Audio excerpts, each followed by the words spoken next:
On this week's episode of Day in the Life, we are in sunny Florida with Dan Watson and this Rolls-Royce convertible. You might know Dan from YouTube, where you're watching this. Let's go talk to him instead of me. So hey, I'm Dan Watson. I have a YouTube channel and we do fun stuff there with cars and cameras and all kinds of things, but we got some really awesome stuff in store right here. Actually, this is it right here. This is gonna be insanely nice, but we're gonna be shooting some cars today with some brand new cameras and lenses and stuff, so should be fun. I don't know. What do you think, Taylor? That's good, man. Yeah? Christian, this is Taylor. How's it going, Christian? Nice to meet you. Sit down. Nice. That's always the case. Or maybe I can have you shoot that drop head phantom. Yeah, probably whichever one I have the most freedom with, like if I need to move it around or something like that. Yeah. Or if there's someone out there, either one. Are we doing drifts again in this thing, or what are we doing? That'd be nice. That was a crazy video. I wish I could have been here for that. Thanks, man. Appreciate it. Where is it? Did you see it? I think it's there. Yeah. And where do you want it at? I'm thinking the next aisle over. Is that a problem? Okay. I don't see why not. Okay. So let me move this out the way. I'll bring that over there. You want me to meet you over there, or what do you want to do? Yeah, that'll work. That'll work? See if you can use one The of the golf carts from up front. Okay, that would be good. Drive over there, you know what I mean? Yeah, yeah. Because I've shot this one already. So I think he wants to do this one.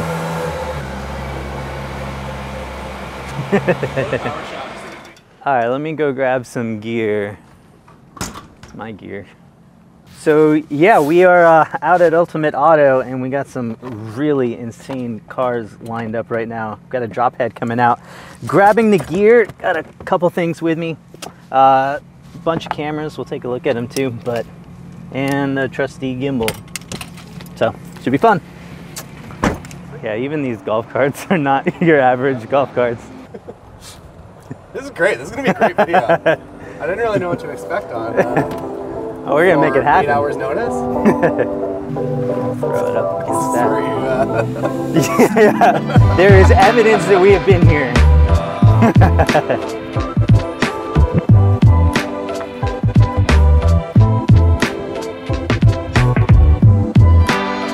So actually what I wanted to be was an engineer, and I did that. My love was always with cars, but I love designing cars and how they worked and stuff like that. So I became an engineer for like 10 years, and then recently in the last few years, I started the YouTube channel, had fun with that, kind of did it on the side, and then now it has become kind of the main thing now, and I put everything else on hold for this. I am now full-time into photo, video stuff, and that's it. So it wasn't as scary for me because I did it so long on the side. Like, I knew I wasn't jumping in fresh. I had a lot going for me by the time that I made that switch. So if you can do both in the same time as long as possible, that's obviously the best case. So gear-wise, I got a few different things for me because I never know what to expect when I come out here and get a car. But for camera-wise, usually my video camera of choice is the S3, and the photo camera, I used to use the A1 a lot, but now I'm actually using the A7 IV, and the only reason is because of the flip screen, because I'm shooting these cars like low to the ground like this all the time, and having a flip screen makes it really easy for that. If I'm at a tilt screen, I'm lying on the ground, but as this, I can get a nice vertical shot. 12 through 24 is my go-to for like interiors and stuff. Absolutely love that. But I also carry a 20mm prime around just in case I need something wider aperture than f2.8. And then the lens I've been using the most recently has been this Tamron 35 to 150 f2 to f2.8.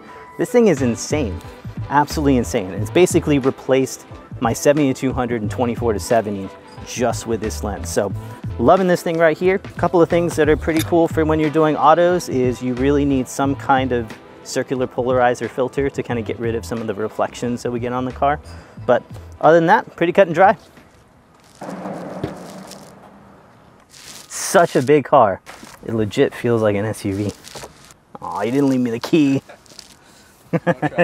They know me well enough. Oh man, always wanted to do this. Umbrella. So actually cars like this are a little easier to shoot. The sports cars are harder. And the reason is because they don't always look good from every angle on the front.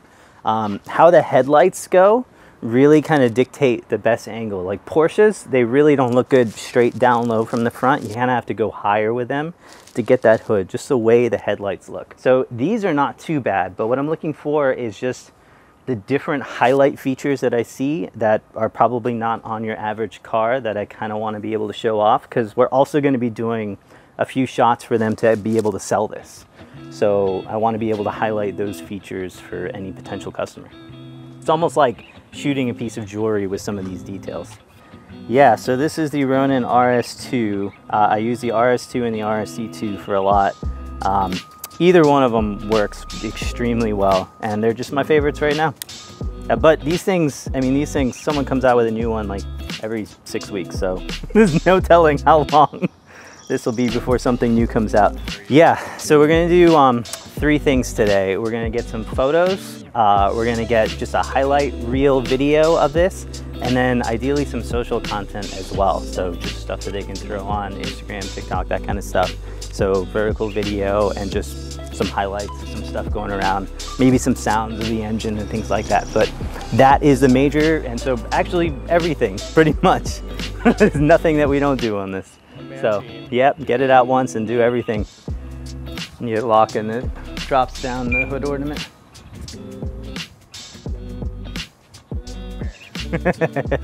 Apparently, if you try to pull it off, it will hide itself back in the car, supposedly. I've never tried it. So it's kind of a fulfilling of 2 different passions. I just always loved the car side of things. I've tried just about everything. So I do weddings as well. I've tried landscape, but I don't like staying in tents for 3 days. And really, in order to get the shot, that's what you got to do. I don't like sunrises. So if someone has a good sunset location we can drive to, I'm there.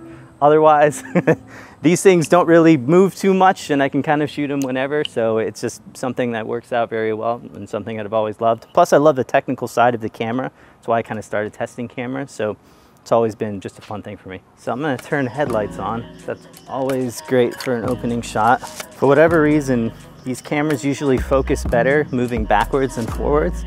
So I'll typically shoot backwards and then reverse it in post. That's my go-to. So usually for the video walkthroughs, I'll keep things really clean and simple. And then for some of the social stuff, kind of do more fun stuff with it. I really had fun with that Ferrari that we whipped around, and apparently we're gonna get to do that again this weekend, so looking forward to that. Yeah. So like for social, I'll probably get the top going up and down, the hood ornament, doing some stuff, engine sounds, like that kind of stuff. More of the stuff that people who aren't buying the car would look at.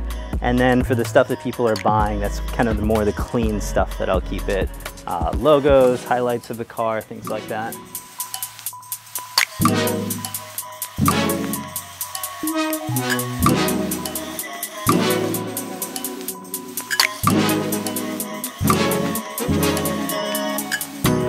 All right, I'm gonna switch to some photos.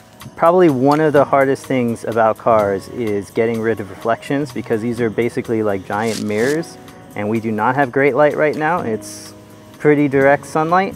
And so what this polarizer allows me to do is change the reflection of that light, which makes a huge difference for eliminating some of those reflections. And the before and afters, we are going to record some sounds of the engine or the exhaust.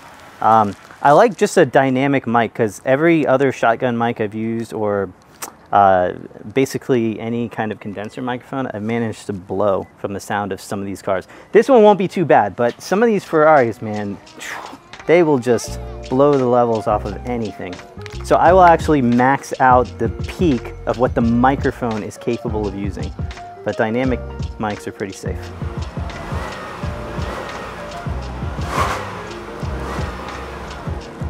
Cool. So now, record around the front.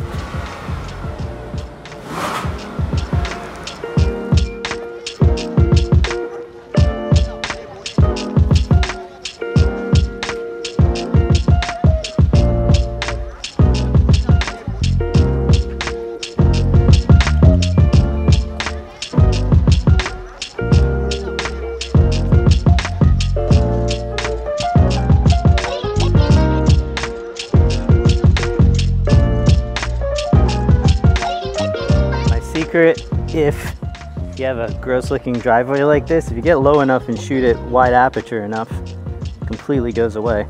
So unless you want to showcase the driveway, that is one way of making a bad one look good. So if you're really trying to go on YouTube right now, first of all, this might be a good time to start if you can take advantage of their shorts, because those are going out to a lot of people right now. It's something that I don't do, but I know it's easy to get fresh viewers. So if it's something that you have not done before, definitely should try it. But anything in either search or entertainment, or those are kind of the two things. Unless you can produce a viral video, I would definitely aim for search or entertainment as just what your channel is about. Something that people have been searching for a while and just need it, like education or help or something like that.